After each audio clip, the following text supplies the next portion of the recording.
오늘 하나님께서 우리에게 주시는 말씀은 사무엘상 15장 22절에서 23절의 말씀입니다. 사무엘상 15장 22절부터 23절의 말씀을 우리 다 함께 한 목소리로 봉독하시겠습니다. 시작. 사무엘이 이르되 여호와께서 번제와 다른 제사를 그의 목소리를 청종하는 것을 좋아하심같이 좋아하시겠나이까. 순종이 제사보다 낫고 듣는 것이 수량의 기름보다 나으니 이는 거역하는 것은 점치는 죄와 같고 완고한 것은 사신 우상에게 절하는 죄와 같음이라. 왕이 여호와의 말씀을 버렸으므로 여호와께서도 왕을 버려 왕이 되지 못하게 하셨나이다 하니. 아멘. 오늘 말씀의 제목은 순종입니다. 따라 하시겠습니다. 순종. 옛날에는 60살만 되면 그 사람을 산에다가 산채로 갖다 버리는 고려장이 있었다고 합니다. 악습이죠. 그 시대에 어떤 사람도 자신의 어머니가 늙으니까 지게에 산채로 짊어지고 산에다가 갖다 버리고 돌아오는 중에 그 함께 갔던 아들이 말하기를 그 지게를 꼭 가지고 가야 된다는 것입니다. 그래서 이 아버지가 왜 지게를 가지고 가려고 하냐고 그렇게 말리면서 물으니까 아들이 하는 말이 나중에 아버지가 늙으면 그 지게에 아버지도 버려야 되기 때문에 다시 지게를 가지고 와야 된다라고 이야기했다고 합니다.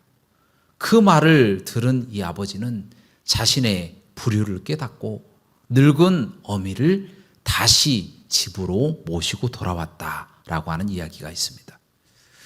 여러분, 이처럼 부모는요, 아무리 악한 사람이라도 자신의 자식만은 자신이 잘못하고 있는 것을 본받기를 원하지 않는다라는 거예요. 자신의 자식은 조금 더 깨끗하고 조금 더 나은 삶을 살기를 원한다라는 거예요. 그런데 부모가 악하면요, 어느 순간에 자기의 잘못된 그런 부분들이 자기의 자식에게서 나타나게 되어진다라고 이야기를 합니다. 폭력적인 부모 밑에는 폭력적인 자식이 태어나는 것이고요. 욕을 많이 하는 부모 밑에는 욕하는 자녀가 나옵니다. 부모가 페류나이면 자식이 페류나가 되는 것이고, 부모가 마음이 약하면 자식도 악한 자식이 태어난다는 거예요. 여러분, 이처럼 누가 가르쳐주지 않아도 자연스럽게 부모의 모습을 보고 자녀가 배운다는 겁니다. 그래도 부모는 어떻게 해서든지 자식만은 자기의 잘못된 부분을 배우기를 원하지 않고 조금 더 나은 삶, 조금 더 행복한 삶을 살기를 원하는 것, 그것이 악한 부모라도 그 마음속에 원하는 바다라는 겁니다.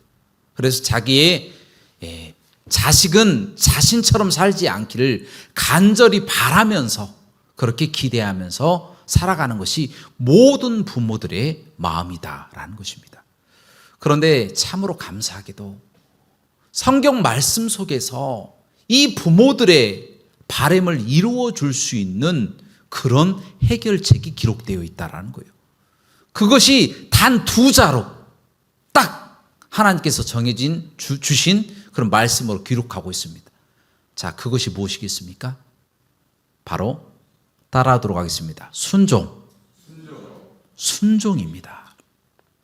여러분, 이 순종에 관한 이런 부분을 우리 하나님께서 우리에게 말씀해 주시기 위해서 오늘 본문 말씀의 그 배경이 되는 사울이 어떤 불순종을 했는지 그런 부분에 관해서 살펴보므로 그 말씀을 통해서 순종하는 자에게 어떤 복이 주어지고 불순종하는 자에게 어떤 불이익이 있는지에 관해서 오늘 함께 말씀을 나누는 시간을 갖도록 하겠습니다. 오늘 본문 말씀의 배경이 되는 이 사울이라고 하는 사람이 두 가지 불순종을 합니다. 아주 위급한 상황에서 그럴 수밖에 없는, 누가 봐도 설득력 있는 불순종을 두 가지를 합니다. 첫 번째는 무엇이냐면, 사울이라고 하는 사람이 블레셋과 이 전쟁을 하게 됐어요. 이스라엘로 블레셋이 엄청난 군대를 이끌고 찾아 들어온 겁니다. 그래서 사울은 이스라엘 백성들과 길갈에 진을 쳐놓고 이제 전쟁을 하려고 준비를 하고 있는데, 턱없이 군사가 부족한 겁니다. 상대방의 이 전력에 비교해서 너무나도 보잘것이 없는 거예요. 그래서 이스라엘 백성들이 겁을 먹고 하나 둘씩 도망가고 있는 그런 실정이다라는 거예요. 긴박한 상황입니다. 조금만 지나면 군사들이 다 흩어져 버리고 이스라엘 땅이 통째로 블레셋 땅에 넘어가게 된 그런 상황이었어요. 그래서 이와 같은 상황을 조금 더 반전시키기 위해서 하나님께 제사를 드려봐야 되겠다. 사람들 보는 앞에서 하나님께 제사를 드려서 사람들의 사기를 좀 높여줘야 되겠다. 그래서 사무엘 보고 와서 제사를 좀 드려달라, 그렇게 이야기를 한 겁니다. 그런데 아무리 기다려도 사무엘이 약속한 7일 안에 사무엘이 오지 않는 겁니다. 한시가 급한데 지금 블레셋 군대가 언제 쳐들어올지 모르는 그런 상황이에요. 그렇게 위급한 상황인데, 한시가 급한 상황인데 사무엘이 오지 못해서 전쟁 준비를 못하고 있고 사기도 날이 갈수록 더 떨어지고 있는 그런 상황이었다는 거예요. 안 되니까 마지막 7일째 되는 날 사울이 자신이 제사장만이 이 제사를 주관할 수 있었거든요. 그런데 본인이 제사장처럼 번제와 화목제물을 하나님께 드려버리고 말았다는 겁니다. 그러고 나니 사무엘이 막 도착한 거예요. 조금만 더 기다렸으면 사무엘이 7일 만에 그 제사를 드렸을 것입니다. 그런데 위급한 나머지 그 마음속에 조바심이 생겨서 어쩔 수 없이 그렇게 자신이 월권을 하면서까지 제사를 드려버렸다는 거예요. 사울은 그렇게 생각을 했습니다. 하나님이 전쟁의 주관자가 아니고 나의 생각과 내 힘과 내 계획, 내 힘으로, 내 능력으로 블레셋과 싸우려고 했다는 거예요. 전쟁은 하나님께 달려있는 거예요. 하나님이 붙잡아 주시면 블레셋의 수가 아무리 많아도, 그들이 말이 아무리 많아도, 아무리 전차가 많아도 그들을 틀림없이 무찔렀을 것입니다. 그런데도 사울은 그것을 믿지 못하고 본인 스스로 월권함으로써 하나님께서 사울을 더 이상 왕으로 인정하지 않게 되었다는 겁니다. 그래서 바로 지도자를 찾으라고 사무엘에게 명령하셨다는 겁니다. 가만히 그냥 내버려 두고 사무엘을 기다리고 하나님이 전쟁의 주관자다라는 것을 믿고 그렇게 기도하고 기다렸더라면 사울은 영구적으로 천대에 이르기까지 왕위를 물려줄 수 있었을 것입니다. 그런데 사울은 그렇게 하지 못하고 스스로 불순종으로 자신의 왕위를 발로 차버리고 말았다는 거예요. 그것이 첫 번째 상황이에요. 자, 두 번째 상황이 있습니다. 두 번째 상황은 하나님이 어느 날 사무엘을 보내셔서 아말렉 족속을 진멸하고 그 안에 있는 우양과 심지어 낙타, 이와 같은 것들도, 모든 소유도 다 없애버리라 라고 명령하셨어요. 그래서 하나님의 명령을 들은 이 사울과 이스라엘 백성들, 이 사울이 이스라엘 백성들과 함께 아말렉과 전쟁을 한 거죠. 그래서 전쟁에서 이겼습니다. 모든 사람들을 다 진멸했어요. 진멸했지만 그 안에 있는 좋은 소나 양이나 이런 것들은 진멸을 못하고 있는 겁니다. 왜 그렇습니까? 하나님이 비록 명령을 하셨지만 만약에 목숨을 걸고 싸웠던 이 백성들에게 전리품을 가지지 말고 아무것도 가지지 말고 집으로 돌아가라 라고 말하면 불만이 여기저기에서 터져나왔을 거예요. 심지어 자신이 왕권을 유지하지 못하는 그런 상황에 올 수도 있는 겁니다. 그래서 사울은 어쩔 수 없이 전리품을 가져가기를 허락합니다. 그래서 아주 약하고 하찮은 양과 염소들 다 죽어가는 그런 것들만 죽이고 겉으로 좋게 보이고 기름이 좔좔 흐르는 그런 소나 양이나 낙타 같은 것들은 하나도 죽이지 아니하고 그대로 가지고 왔다라는 거예요. 심지어 그 아말렉의 왕 아각까지도 포로로 잡아왔다라는 것입니다. 하나님이 진멸하라라고 명령하신 그 명령을 듣지 않고 소유를 없애라라고 하신 말씀도 어기고 불순종하였다라는 것입니다. 여러분, 이처럼 사울은요, 하나님의 말씀을 2번이나 불순종함으로써 하나님께 큰 죄를 저지르고 말았다는 겁니다. 바로 그 순간에 하나님께서 사무엘을 보내셔서 이렇게 말씀하고 계십니다. 자, 오늘 본문 말씀 사무엘상 15장 22절부터 23절의 말씀입니다. 우리 다 함께 봉독하도록 하겠습니다. 시작. 사무엘이 이르되 여호와께서 번제와 다른 제사를 그의 목소리를 청종하는 것을 좋아하심같이 좋아하시겠나이까. 순종이 제사보다 낫고 듣는 것이 수대양의 기름보다 나으니 이는 거역하는 것은 점치는 죄와 같고 완고한 것은 사신 우상에게 절하는 죄와 같음이라. 왕이 여호와의 말씀을 버렸으므로 여호와께서도 왕을 버려 왕이 되지 못하게 하셨나이다 하니. 아멘. 여러분, 이처럼 하나님은요, 천천의 수량보다 만만의 기름보다 순종을 더 기뻐하십니다. 여러분, 반대로 하나님은요, 거역하는 것은 하나님이 그것이 점치는 죄와 같다라고 말씀하고 계시고요. 완고한 것은 사신 우상에게 절하는 죄와 같다라고 말씀하고 계신다라는 거예요. 순종이 제사보다 나은 줄로 믿습니다.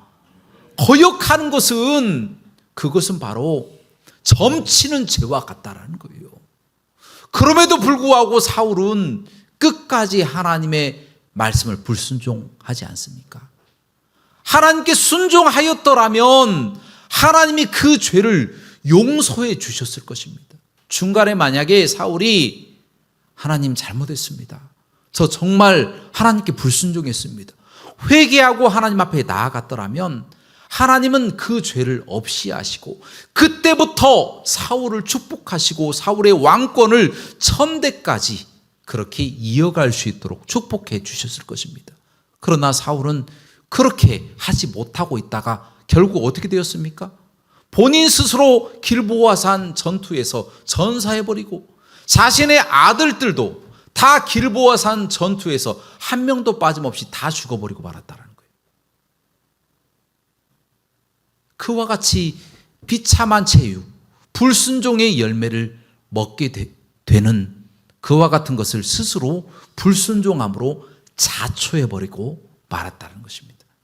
사랑하는 여러분, 순종은 제사보다 나은 줄로 믿습니다. 듣는 것이 수량의 기름보다 훨씬 더 나은 줄로 믿습니다. 하나님은요, 천천의 수량보다 만만의 기름보다 순종을 훨씬 더 기뻐하십니다. 불순종하는 것을 하나님은 기뻐하지 않으신다라는 거예요. 그럼에도 불구하고 불순종이 별것 아닌 것처럼 그렇게 살아갈 때가 얼마나 많이 있습니까?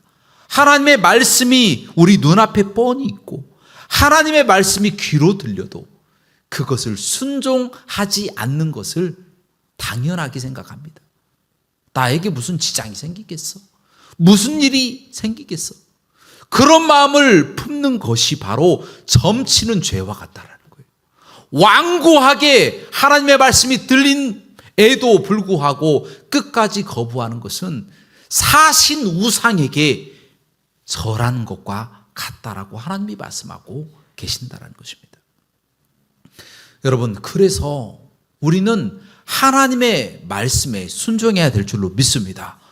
여러분, 하나님의 말씀에 순종하는 사람들에게 어떤 축복이 주어집니까? 여러분, 그 말씀이 기록된 그런 부분들이 십계명입니다. 십계명의 제2계명 보면요, 하나님을 사랑하고 하나님의 계명을 지키는 자들에게 1000대까지 은혜를 베푸신다고 약속하고 계십니다. 여러분, 아무리 사울이 범죄를 하고 아무리 사울이 불순종해서 범죄를 했더라도 그가 만약에 중간에 진심으로 하나님 앞에 회개하고 제가 이제 주님을 사랑합니다, 제가 이제 주님의 계명을 지키겠습니다 라고 지켜나가면 하나님이 그 사울조차 용서하시고 그때부터 3, 4대에 이르기까지 저주받는 불순종의 저주가 끊겨져 버리고 1000대까지 복을 주시는 그 축복이, 그 은혜가 그 사울에게 넘쳤을 것이다라는 거예요. 그러나 사울은 그 말씀대로 순종하지 않았다라는 겁니다. 사랑하는 여러분, 우리는요 하나님의 말씀 10계명 중에 제2계명 열심히 하나님을 사랑하고 하나님의 계명을 지켜서 이 땅에서 1000대까지 복을 누리시기를 주님의 이름으로 축원합니다. 여러분, 하나님 믿는 복이 이처럼 큰 거예요. 그래서 이와 같이 큰 복을 누구에게 물려줘야 됩니까? 우리 자녀들, 우리 친척들, 우리 이웃들에게 물려줘야 된다라는 거예요. 우리가 가지고 있는 가장 큰 복, 바로 예수님 믿는 복을 그들에게 전해줄 때에 자녀 걱정할 필요가 없어요. 자녀들의 앞길을 하나님이 붙잡아 주셔서 1000대까지 은혜를 베풀어 주실 줄로 믿습니다. 제 신학교 동기 중에 참 이상한 그런 아주 특이한 그런 간증을 한 친구가 있습니다. 그 친구가 어렸을 때 굉장히 몸이 아팠다고 합니다. 그래서 약도 많이 먹고 큰 병원도 많이 갔는데 병이 낫질 않는 거예요. 그래서 혹시 신병이 들리지 않았나, 귀신이 들리지 않았나 해서 점쟁이들을 불러다가 굿도 한두 번 했다라고 합니다. 그런데도 병이 낫지 않는 거예요. 그런데 어느 날 한 여자분이 그 집을 찾아와서 예수님 믿으면 당신의 아들의 병이 나을 겁니다 라고 전도를 하더랍니다. 그래서 그 집에 있는 할머니부터 시작해서 부모님들, 온 친척들까지 다 교회에 들어가서 예수님을 믿게 되었다는 것입니다. 그러자 그 병이 깨끗하게 나아버린 거예요. 그래서 그 친구가 죽지 않고 신학교까지 왔던 것을 제가 간증으로 듣게 되었습니다. 여러분, 이처럼 하나님을 믿고 하나님의 말씀에 순종하는 사람은 과거에 비록 우상 숭배하고 심지어 미신까지 믿으면서 국까지 했던 사람이라고 할지라도 그가 예수님을 믿는 순간 하나님이 그를 사랑하셔서 1000대까지 복을 받아 하나님의 나라에도 들어가고 병도 깨끗하게 낫는 복을 받은 줄로 믿습니다. 하나님을 믿으면 이처럼 우리가 상상할 수 없는 복을 받게 됩니다. 이와 같은 복을 다른 우리 이웃들, 특별히 자녀들에게 다 상속해 주시기를 다시 한번 주님의 이름으로 축원합니다. 그리고 더 분명하게 우리가 또 복을 받고 우리의 자녀도 복을 받을 수 있는 그런 계명이 하나가 있습니다. 그 계명이 바로 10계명 중에 제5계명입니다. 여러분, 그 5계명에 무엇이라고 기록되어 있습니까? 바로 그 5계명에 여호와께서 너희에게 주신 땅에서 내 부모를 공경하라, 그리하면 여호와께서 내게 주신 땅에서 네가 잘되고 장수하리라 라는 말씀을 주셨다라는 거예요. 여러분, 10계명 중에서 약속이 명시적으로, 축복이 명시적으로 기록된 이 계명은 5계명밖에 없어요. 내 부모를 공경하라, 그리하면 내가 여호와 하나님께서 너희에게 주신 이 땅에서 네가 잘되고 네가 장수하게 내가 복을 줄 것이다 라고 명시적으로 약속한 계명은 바로 5계명밖에 없다라는 거예요. 하나님이 약속해 주셨다라는 거예요. 여러분, 하나님은 시건하지 아니하십니다. 하나님은 인간이 아니시고 신이십니다. 한 번 약속하신 것을 변개하지 아니하십니다. 반드시 우리에게 약속하신 그것을 지키시는 분이 우리 하나님이십니다. 그러므로 우리 자녀된 분들은요, 부모님들에게 효도하시기를 주님의 이름으로 부탁드립니다. 반드시 효도를 해야 됩니다. 왜 그렇습니까? 우리가 복을 받거든요. 우리가 하나님으로부터 복을 받습니다. 하나님이 약속하신 복을 우리에게 주신다라고 명시적으로 성경 말씀에 아예 기록을 해 놓으셨어요. 그래서 부모에게 자라는 자녀는 반드시 축복받고 반드시 장수하게 될 줄로 믿습니다. 그 축복을 받기 위해서 우리 자녀된 우리들은 반드시 부모를 공경해야 한다는 거예요. 그리고 부모된 여러분들에게 또 도전합니다. 부모된 여러분들은요, 반드시 효도를 받으시기를 주님의 이름으로 축원합니다. 효도를 받는 것이 자녀들에게 부담을 준다. 여러분, 그것은 잘못 생각하는 겁니다. 자녀가 효도를 하지 않을수록 그 자녀는 곁나갑니다. 실패합니다. 축복을 받지 못합니다. 그것이 하나님의 말씀이에요. 불순종의 열매를, 쓴 열매를 먹게 된다는 거예요. 그러나 반대로 여러분들, 부모된 여러분들이 축복을 자녀들에게 줄 수 있는 방법은 효도를 자주 받는 거예요. 여러분들이 자녀들을 귀찮게 한다, 그렇게 생각하여서 효도를 받지 않으면요, 스스로 자녀를 망하는 길로 보내는 것이나 똑같습니다. 그러므로 여러분들이 자녀들에게 더 많은 축복을, 상속을 주기 위해서는 자주 효도를 받으시고 자주 자녀들과 교통하시고 자녀들로부터 부모 공경을 받으시기를 주님의 이름으로 축원합니다. 그러면 축복을 받게 되어진다는 거예요. 마지막으로 이야기 하나 하고 말씀을 마치고자 합니다. 옛날에 나이가 조금 많으신 그런 아버지가 중년 정도 되는 그 아들과 뜰에 앉아 있었다고 합니다. 집안에 그 뜰이 있잖아요. 그때에 한 까치가 날갯짓을 하면서 날아와서 나무 위에 앉았다라고 합니다. 그때 아버지가 그 까치를 보고 아들한테 얘야 저게 무엇이냐라고 물어보는 거예요. 그러니까 아들이 대답하기를 까치입니다 아버지라고 대답을 했다고 합니다. 그런데 잠시 뒤에 이 아버지가 또 물어보는 거예요. 저게 무엇이냐라고 물어보니까 이 아들이 조금 짜증스러운 이야기로 까치입니다 까치라고 이야기를 한 거예요. 그런데 아버지가 또 물어보는 거예요. 저게 무엇이냐 저게 무엇이냐 3번 4번 물어보니까 이 아들이 짜증이 더 깊어져서 아버지에게 화를 내버린 겁니다. 까치라니까요 왜 자꾸 물어보시는 거예요 라고 아버지에게 버럭 화를 내면서 이야기를 하는 겁니다.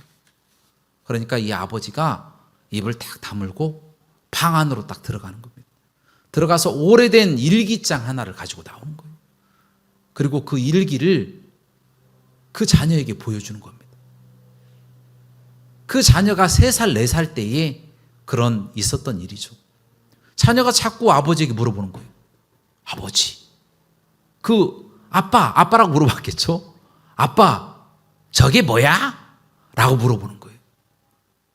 그것을 몇 번을 물어봤냐면 21번을 물어본 겁니다. 21번이 아빠 저게 뭐야? 아빠 저게 뭐야? 까치야. 까치야를 21번이나 기쁜 마음으로 이 아이를 품에 안고 대답해 주었다라는 그런 일기가 기록되어 있었다는 겁니다. 여러분, 아무리 나이가 많아도 아버지가 까치가 뭔지 모르겠어요? 다 아는 거예요. 다 아는 건데 자식하고 이야기 좀 하고 싶은데 이 자식이 대답을 안 하는 거예요. 귀찮은 거예요. 아버지하고 대화하기 싫은 거예요. 그 마음도 몰라주고. 여러분, 이처럼 보이는 육신의 부모에게 못하는 사람은요, 보이지 않는 하나님에게도 잘 못합니다. 잘 섬기지 못합니다. 보이는 부모에게도 못하는데 무슨 보이지 않는 하나님을 섬기겠습니까? 믿음이 있다고 하는 사람이 부모를 잘 모시지 못하고 효도를 못한다? 안 한다? 하나님을 잘 못 섬기는 거예요. 하나님도 그것을 다 알고 계시고 하나님이 그런 사람들에게 복을 주시겠습니까? 하나님은 부모를 공경하는 사람들을 사랑하시고 그것을 명시적으로 축복하신다고 기록하시고 그 사람에게 축복해 주시는 거예요. 그래서 여러분들에게 도전합니다. 자녀된 여러분들은요, 부모에게 효도하시기를 주님의 이름으로 축원합니다. 부모된 여러분들은 효도를 받으시기를, 강제로라도 효도를 받으시기를 주님의 이름으로 부탁드립니다. 그러면 여러분도 축복받으시고 여러분의 자녀도 복을 누리시고 장수하시고 하시는 모든 일을 하나님이 축복하시고 잘 되게 될 줄로 믿습니다. 이렇게 순종하셔서 복을 받으시는 저와 여러분들 되시길 주님의 이름으로 축원합니다. 함께 기도하시겠습니다. 사랑과 은혜가 풍성하시고 자비로우신 하나님, 하나님께서 저희들에게 베풀어 주신 놀라우신 사랑과 은혜로 이 땅에서 잘 먹고 잘 살아갑니다. 하지만 우리가 때로는 하나님의 말씀을 불순종할 때도 있습니다. 하나님이 하나님을 사랑하고 계명을 지키라고 하는데 그것을 헌신짝 버리듯이 버리고 살 때가 많이 있습니다. 또한 내 부모를 공경하라고 아무리 말씀을 하셔도 그 말씀이 귀에 들어오지 않습니다. 내 살 길이 바쁜데, 내 코가 석잔데 부모까지 신경을 써야 되나, 그렇게 생각하고 사울처럼 긴급한 마음에 다 버리고 나만 위해서 살아갈 때가 있습니다. 하나님, 우리의 죄를 용서하여 주시고 이제는 부모를 공경하고 자녀에게 효도를 받으며 그 복을 상속하는 우리가 되게 하여 주옵소서. 예수 그리스도 이름으로 감사하며 기도합나이다. 아멘.